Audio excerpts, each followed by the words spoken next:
আসসালামু আলাইকুম এভরিওয়ান, আশা করি সবাই ভালো আছেন।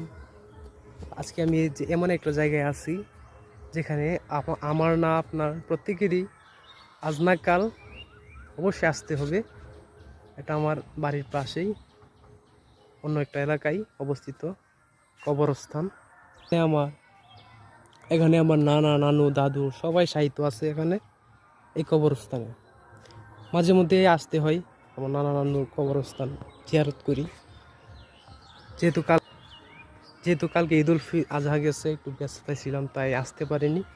তো আজকে আয়সা জিয়ারত করলাম, খুবই ভালো লাগতেছে আসর নামাজ পড়ে।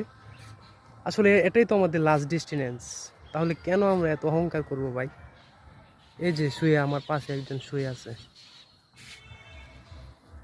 উনিও তো দুনিয়া থাকতে কত কিছু না করছে, কিন্তু আজ কি হলো? এই দুনিয়ার মায়া কই গেল? এই সোনার দেহ তো সোনা থাকবে না রে ভাই, সোনার দেহে মাটি খাইবে, মাটি খাইবে। বুঝতে পারছেন?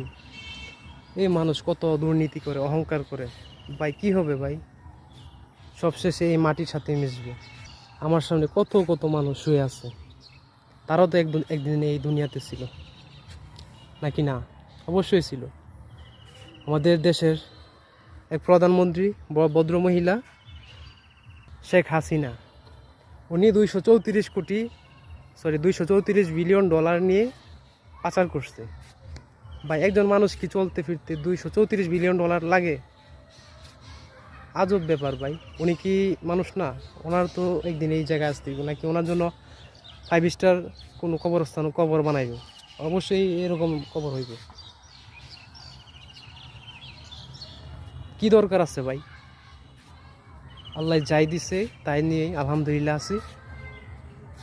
আমাদের জন্য লাস্ট ডেস্টিনেন্স এই জায়গাটা, এটা আমাদেরকে খেয়াল রাখতে হবে। এবং আমার কত বন্ধু বান্ধবী আছে, কত রঙে, কত মায়ায়, দুনিয়ার মায়ায় পেরে আছে, কত রিলেশন ছেলেদের সাথে কত কিছু করে। কি ভাই, মরার কথা চিন্তা হয় না? একদিন যে এখানে আসতে হইব,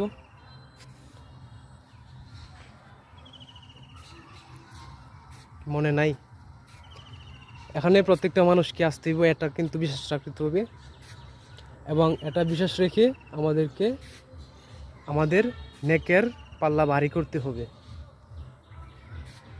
আমার পাশে একটা এলাকা বড়কান্দা, এই গ্রামে আমার একটা বড় ধরনের একটা কবরস্থান। এখানে আমাদের প্রত্যেকেরই আশেপাশের সকলকে দাফন করা হয়।